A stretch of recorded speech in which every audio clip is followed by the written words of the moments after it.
Halo guys, kembali lagi di Rika Official. Jangan lupa like, komen, dan subscribe ya. Freya berusaha sekuat tenaga menahan diri untuk tidak melanggar ucapannya kepada Fritz. Selama beberapa hari ini, dia hanya akan menghabiskan waktu dengan berjalan-jalan di sekitar tempat tinggalnya dan ke pantai. Kalau bosan, dia akan menuju pasar terdekat dan berbelanja apapun yang menarik perhatiannya. Selama beberapa hari pula, Freya hanya mendapatkan informasi perihal Troy dari Dikta. Sahabat Dikta itu dengan teratur mengiriminya kabar apa saja yang dilakukan Troy, perkembangan apa yang sudah dicapai oleh Troy. Dia sudah belajar berjalan, jadi dia sudah bisa keluar kamar. Pesan itu membuat Freya bahagia. Meski hanya bisa mendapatkan kabar tentang keadaan Troy dari jauh, Freya sudah merasa cukup. Dia akan terus meminta Dikta untuk selalu memberinya kabar terbaru perihal kesehatan Troy. Ketika sedang sibuk membaca buku di perpustakaan, ponsel Freya berdering. Ternyata Fritz menelponnya. Dengan sigap, Freya mengangkat telepon itu. "Halo, Freya, aku sudah membuat janji untuk pemeriksaan dengan dokter kandungan. Hari ini jam 11 pagi. Tanpa membalas sapaannya, Fritz langsung mengutarakan niatnya menelpon Freya. "Tapi jadwal periksaku masih minggu depan, Fritz." Freya tidak tahu dengan jalan pemikiran kakaknya. Terkadang rasa protektifnya bisa sangat menyebalkan. "Freya, aku cuma mau memastikan semuanya baik-baik saja. Itu salah satu caraku untuk mengetahui keadaan kalian." Fritz ngotot dengan pendapatnya. Selain untuk bertemu dokter kandungan, Fritz memiliki niatan lain kenapa dia ngotot Freya harus ke dokter hari ini. Agar Freya tidak bisa menolak permohonan Fritz, kakaknya itu telah mengatur jadwal berkunjungnya ke dokter kandungan tanpa sepengetahuannya. Freya selalu berharap agar kakaknya kelak bisa bahagia bersama perempuan yang tepat, merasakan momen bahagia menanti kelahiran anaknya sendiri. Bukan berarti Freya tidak bahagia mendapat perhatian yang begitu besar dari kakaknya, tapi terkadang rasanya menyebalkan. Meski keberatan dengan apa yang sudah dijadwalkan, Freya tetap menuruti keinginan kakaknya. Langkah perlahan membuat Freya terkadang tidak sabar. Dia sangat ingin berlari saat ini, tapi perutnya yang sudah semakin membuncit menghalangi gerakannya. Paul dengan setia mengawal Freya menuju rumah sakit. Tak perlu menunggu, Freya sudah berada di ruang periksa bersama sang dokter, mendapatkan penjelasan tentang bayinya yang semakin tumbuh baik. "Terima kasih untuk hari ini, dokter, dan maaf mengganggu waktu Anda," Freya berkata dengan tulus. Dia tidak tahu kalau sang dokter ternyata tidak memiliki jadwal hari ini. Beliau khusus datang untuk memeriksa dirinya seorang. Kakaknya memang orang yang sangat luar biasa. Ketika melangkahkan kakinya keluar rumah sakit, mata Freya menangkap sosok yang familiar. Meski sedikit terhalang, Freya bisa mengenali Troy dan Dikta yang tengah menikmati udara di taman rumah sakit. Berhenti sejenak, dia mengamati Troy yang sudah banyak kemajuan. Alat penopang hidupnya sudah dilepas. Dia sudah bisa bangun dan berjalan, belajar berjalan hanya dalam waktu seminggu. Sungguh progres yang sangat luar biasa. Kebahagiaannya bertambah, tapi juga terselip rasa sedih. Sedih memikirkan fakta bahwa sebentar lagi dia akan berpisah dengan Troy. Karena begitu Troy membaik dan keluar dari rumah sakit, Freya akan kesulitan menemui Troy. "Venita!" Teriakan itu menyadarkan Freya dari lamunannya. Dikta telah menyadari keberadaannya. Berlari menuju ke arahnya, Dikta datang dengan wajah berseri, seolah dia menemukan hal berharga secara tidak sengaja. "Kamu pemeriksaan rutin. Apa kabar sama baby?" Dengan entengnya Dikta bertanya. "Ayo kita ke sana mumpung Troy lagi keluar." Tanpa menunggu jawaban dari Freya, Dikta dengan ringannya menarik tangan Freya. membawanya kepada Troy yang duduk di kursi roda. Begitu melihat kedatangan Venita, Troy yang terkejut tak dapat menyembunyikan ekspresinya. Ditambah lagi ketika Troy melihat ke arah perutnya yang buncit, membuat Freya semakin tidak enak hati dan merasa terusik.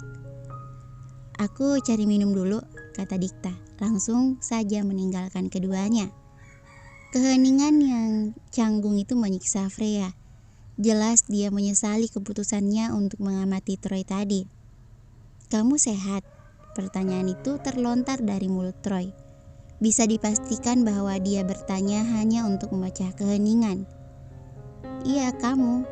Perlahan Freya berjalan mendekat, berdiri di samping Troy. "Aku baik." Siapapun yang mendengar percakapan kaku mereka akan mengira bahwa keduanya baru saja bertemu. Sangat canggung. Troy terus memutar otaknya, mencari cara agar dia bisa mengobrol lebih banyak dengan Venita. Dan pertanyaan terbesarnya sejak pertama kali melihat istrinya adalah perihal perutnya. Siapa ayah bayi itu? Apa Venita benar-benar sudah melupakannya? Tapi rasanya dia familiar dengan apa yang sedang dilihatnya. Setelah keheningan yang lama, Troy akhirnya memberanikan diri untuk membuka suara lagi. "Boleh aku menyentuhnya?"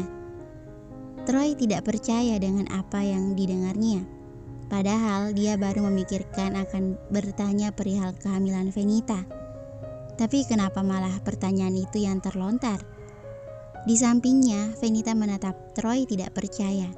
Namun pada akhirnya dia mendekatkan tubuhnya, berdiri tepat di hadapan Troy, agar Troy bisa dengan leluasa menyentuh perutnya.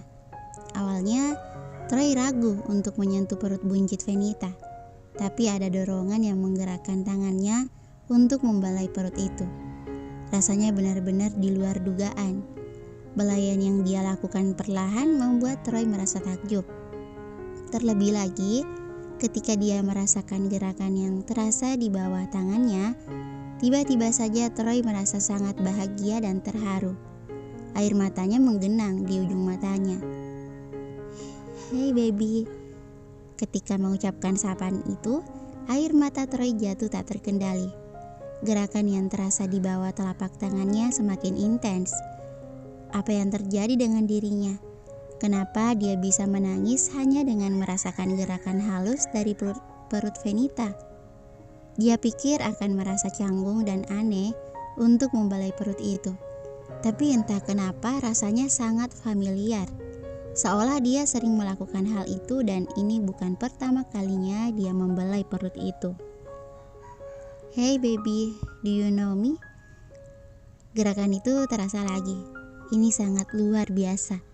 Pengalaman yang belum pernah dia rasakan seumur hidupnya. Apa ini rasanya menjadi calon ayah? Menikmati setiap momen pertumbuhan janin yang akan menjadi anaknya nanti. Bahkan hanya dengan gerakan yang terasa di bawah tangannya, Troy seolah bisa berkomunikasi dengan makhluk itu. Dan seketika dia bisa merasakan cinta yang menyebar di dalam hatinya. Padahal dia belum pernah melihat wujud dia. Tapi Troy sudah bisa menyerahkan semua yang dimilikinya untuk bayi itu. Air mata terus saja mengalir dan Troy sudah tidak memperdulikan itu lagi. Perlahan dia menarik tubuh Venita, mendekat dan memeluknya. Ketika pipinya menyentuh perut Venita, gerakan itu menyentuh pipinya. Betapa hal sederhana itu membuat dirinya merasa bagai melayang. Dalam pelukannya, Troy bisa merasakan bahwa tubuh Venita bergetar. Seketika dia mendongakkan wajahnya dan melihat ke wajah Venita. Perempuan itu menangis tanpa suara, membuat Troy merasa bersalah. "Maaf, aku kelewatan." Troy lalu melepas pelukannya, mengundurkan kursi rodanya menjauhi tubuh Venita. Langsung saja tangannya bergerak cepat menghapus air matanya. Freya Mayer, suara yang akrab di telinga kedua orang itu terdengar. Secara bersamaan, keduanya menolehkan kepalanya. Fritz Mayer berjalan mendekat ke arah Troy dan Venita. keduanya membeku seolah mereka seperti kepergok melakukan kesalahan. "Ayo pulang." Tanpa mengucapkan salam, Fritz langsung menarik Venita menjauhi Troy. Rasa mempertahankan yang dimiliki Troy mengusiknya. Dia menggenggam tangan Venita ketika perempuan itu hanya pergi meninggalkannya. "Biarkan dia memutuskan apa yang akan dia lakukan, Mr. Mayer." Suara Troy penuh dengan penegasan. "Aku tahu apa yang terbaik untuk adikku, Mr. Darin," jawab Fritz tak kalah tegas. Apa yang baru saja diucapkan oleh Fritz membuat Troy tercengang. "Adik? Apa dia tidak salah dengar? Apa maksudmu, Fritz Mayer?" Tatapan tajam yang diarahkan Fritz untuk Troy membuat siapapun yang melihatnya merasa ciut. Tapi tidak dengan Troy. Dia membalas tatapan itu dengan tatapan tajam juga, seolah tidak mau kalah meski fisiknya belum sembuh. Dan Freya yang berada di tengah keduanya merasa tidak nyaman. Perlahan Freya melepaskan genggaman tangan Troy. Ketika pandangan keduanya bertemu, terlihat jelas bahwa Troy merasa keberatan dengan keputusan yang diambil oleh Freya. Seolah menegaskan bahwa Troy bukanlah orang yang penting bagi dirinya. Lalu Freya meninggalkan Troy, menghampiri Fritz dan menarik kakaknya menjauh. "Boleh aku menjelaskan semuanya ke Troy?" tanya Freya takut. "Kamu akan memberinya kesempatan lain dan membiarkan dia mengulangi kesalahannya lagi?" Fritz berbalik bertanya, suaranya penuh dengan kebencian. "Fritz, aku juga punya andil kesalahan di sini." Suara Freya yang bergetar membuat Fritz merasa sedih. Dari awal, Fritz memang sudah mengikhlaskan keputusan apapun yang akan diambil adiknya, termasuk keputusan bila Freya ingin bersama dengan Troy lagi. Tapi begitu mengingat bagaimana perlakuan Troy, dia menjadi sangat marah. "Aku yang akan bicara dengannya. Tunggu di sini dengan Paul." Tanpa menunggu persetujuan adiknya, Fritz langsung melangkahkan kakinya menuju Troy. Dia juga memberi isyarat pada Paul untuk menjaga adiknya.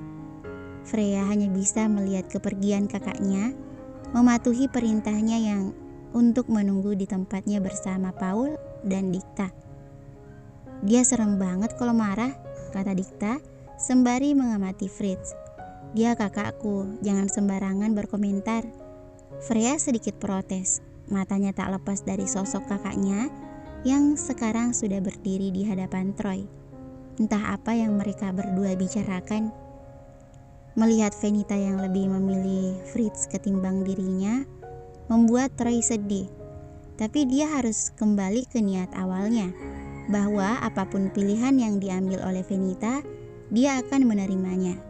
Itu dulu sebelum Troy mengetahui bahwa Venita hamil. Sekarang niat awal itu mulai goyah. Apalagi bila mengingat ada manusia kecil, buah cinta mereka. Begitu mendekat, Fritz menghela napas. Dia tidak langsung mengungkapkan apa yang ada di pikiran kepada kepala Troy. Membuat Troy merasa tidak tenang. "Bayi itu anakku." Akhirnya Troy memutuskan untuk memecah keheningan. Dia mengamati bagaimana reaksi Fritz atas pertanyaan darinya. Sialnya, apa yang diharapkan Troy tidak nampak. Wajah datar Fritz terlihat tenang, tidak ada keterkejutan ataupun reaksi apapun. "Kalau aku menjawab bukan, apa yang akan kamu perbuat?" "Aku akan mundur, tapi kalau dia anakku, aku akan memperjuangkannya," jawab Troy mantap. "Lalu kenapa kamu meninggalkan adikku?" "Venita, adik Fritz Mayer. Bagaimana bisa hal itu terjadi? Bukankah Venita berasal dari panti asuhan?" Kini banyak pertanyaan yang mengantri untuk diucapkan oleh Troy perihal itu. Tapi dia menahannya. Akan lebih baik jika Troy bisa mendapatkan Venita terlebih dahulu. "Aku sudah membakar surat perceraian kami bertahun-tahun yang lalu. Dan aku berusaha meyakinkan Venita untuk kembali kepadaku. Tapi dia tidak menghindar, tetap menghindar. Malah dia yang meninggalkanku." Raut wajah Fritz Mayer masih tenang dan datar. Melihat itu membuat Troy sedikit frustasi, karena dia tidak bisa menebak apa yang ada di pikiran orang yang mengaku sebagai kakak istrinya. Freya adalah keluarga satu-satunya yang aku miliki, dan aku akan melindunginya dengan semua hal yang aku miliki. Fritz menghela napas. Jujur saja, aku gak terima waktu tahu kamu membuat kontrak pernikahan itu. Seolah adikku bisa kamu permainkan sesuka hati. Tapi melihat dia dengan bodohnya jatuh cinta kepada laki-laki seperti kamu, aku mengutuk diriku sendiri karena tidak mampu melindungi dia. Penekanan kata berencik yang baru saja diucapkan oleh Fritz terasa mengena di hatinya. Oke, dia akui dirinya yang dulu memang seperti itu. Tapi semua orang bisa berubah kan? Dan Troy merasa bahwa dirinya sudah banyak berubah sekarang. Paling tidak itulah yang dipikirkannya. Meski mendapat sebutannya yang kurang mengenakan, Troy tidak berusaha membahas ataupun berkomentar. Dia tetap menunggu Fritz menyelesaikan perkataannya, yang sepertinya masih banyak yang ingin dia sampaikan. Aku menghargai keputusan Freya. Kalau memang dengan berada di sisi kamu dia bahagia, mungkin itu memang jalan yang terbaik. Tapi kalau sampai dia bersedih, jangan harap kamu bisa melihat hari esok. Ancaman itu tak segan keluar dari mulut Fritz. Dan bagi Troy sendiri, perkataan Troy tidak termasuk dalam kategori ancaman. Itu adalah sesuatu hal yang harus dia lakukan, atau lebih tepatnya harga yang harus dia bayar agar bisa bersama dengan Venita lagi. Aku akan berusaha memenuhi harapanmu, karena hanya dia wanita yang ada di hatiku. How about Bella? Pertanyaan itu sedikit menggelitik pendengaran Troy.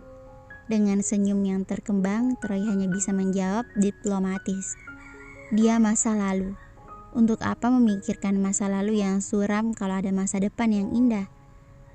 Untuk pertama kalinya, Troy melihat sesinggung senyum di wajah Fritz. Hanya sesinggung dan sebentar. Meski begitu, Troy bisa menangkap bahwa itu berarti seorang Fritz Mayer telah memberinya lampu hijau. Apa itu artinya aku mendapat restu darimu? Tentu saja, Troy ingin memastikan pemikirannya. Setelah kamu keluar dari rumah sakit, sebelum Fritz mencapai adiknya, dia berbalik dan berkata dengan formal, "Kamu bisa hubungi asistenku kalau sudah berhasil keluar dari rumah sakit." Lalu Fritz berjalan menjauhi Troy. Dia langsung menarik Freya untuk kembali pulang bersamanya. Rasa bahagia langsung membuncah di hati Troy. Perkataan Fritz merupakan kalimat yang indah di telinga Troy. Dia tidak menyangka bahwa apa yang dia tunggu akhirnya datang. Saking bahagianya, Troy tak bisa menyembunyikan senyum lebarnya. Andai saja dia sudah bisa berdiri dan berjalan dengan kokoh, mungkin dia akan melompat kegirangan untuk meluapkan kebahagiaannya. Ada yang bahagia nih, godaan Dikta mengembalikan kesadaran Troy. Ayo kita masuk, aku harus menemui dokter segera, kata Troy tidak memperdulikan perkataan sahabatnya. Meski merasa jengkel karena dicueki oleh Troy, Dikta tetap melakukan apa yang diperintahkan oleh Troy. Dia tahu bahwa apa yang dirasakan sahabatnya itu berkali lipat lebih penting daripada apapun yang ada di dunia ini. Ya, dia akan mendapatkan kembali sahabatnya yang menyebalkan itu. Bisa diprediksi bagaimana Troy terus saja mengejar sang dokter, memohon agar dia bisa segera pulang. Tapi sayangnya Dr. Thompson masih enggan memberinya surat rekomendasi keluar rumah sakit. Menurut sang dokter, Troy masih harus menjalani beberapa pemeriksaan terkait kepalanya yang cedera. Belum lagi ditambah pemulihan kakinya yang patah. Oh, jangan lupakan juga tentang tulang rusuk. Bagi Troy sendiri, dia merasa bahwa dirinya sudah sembuh sempurna. Bahkan tulang rusuknya yang patah sudah ditemukan dan akan bertambah satu lagi. Bersambung. Thank you for watching.